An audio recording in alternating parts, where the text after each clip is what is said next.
શ્રી કૃષ્ણ મારા વાલા મિત્રો, સ્વાગત છે તમારું અમારી ચેનલમાં। તો આજે આપણે બનાવીશું પુલાવ।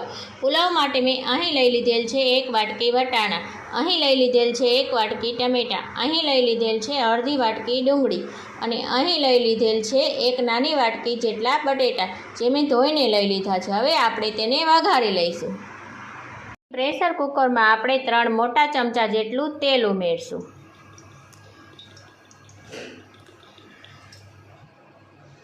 તેલ ગરમ થઈ જાય ત્યારબાદ આપણે તેમાં રાઈ ઉમેરી દઈશું। તેલ આપણું ગરમ થઈ ગયું છે, આપણે તેમાં અડધી ચમચી રાઈ ઉમેરી દઈશું। ત્યારબાદ આપણે તેમાં અડધી ચમચી જીરું ઉમેરી દઈશું। આપણા રાઈ જીરું ફૂટી ગયા છે, હવે આપણે તેમાં 5 ચમચી જેટલી હિંગ ઉમેરી દઈશું। ત્યારબાદ આપણે બધા વેજીટેબલ રાખ્યા હતા તે ઉમેરી દઈશું।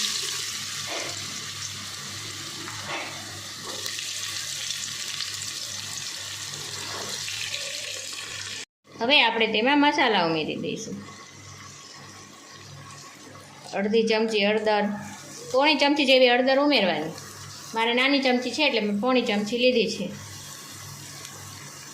1 ચમચી મરચું, તમારા ઘરમાં જે પ્રમાણે તીખું ખાતા હોય એ પ્રમાણે ઉમેરવાનું। 1/2 ચમચી મીઠું, મારે નાની ચમચી છે એટલે મેં 1/2 ચમચી લીધું છે। ત્યારબાદ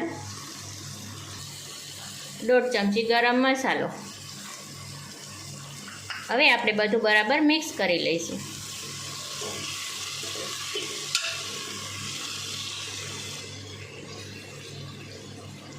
હવે આપણે બધું સોટે થવા દઈશું।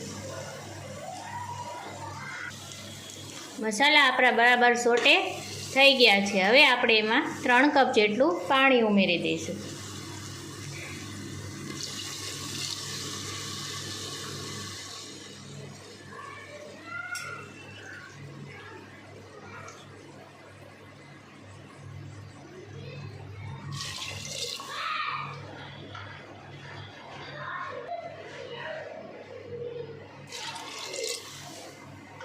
હવે આપણે તેમાં ટમેટાં ઉમેરી દઈશું। ટમેટાં પાછળથી ઉમેરવાના, જેથી ટમેટાં વધારે ચડી ના જાય।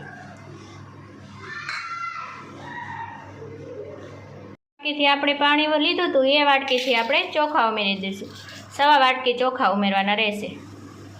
હવે આપણે 2 પાણીએ ચોખાને સરસ રીતે ધોઈ લઈશું। હવે આપણું પાણી સરસ રીતે ઉકળી ગયું છે। હવે આપણે તેમાં ચોખા ઉમેરી દઈશું। હવે આપણે તેને બરાબર મિક્સ કરી લઈશું। હવે આપણે તેને 3 સીટી લગાવી લઈશું। હવે તમે જોઈ શકો છો કે આપણા પુલાવ સરસ રીતે તૈયાર થઈ ગયા છે। જો તમને અમારો વિડીયો ગમે તો લાઈક કરો, શેર કરો અને અમારા અવનવા વિડીયો જોવા માટે અમારી ચેનલને સબસ્ક્રાઈબ કરો।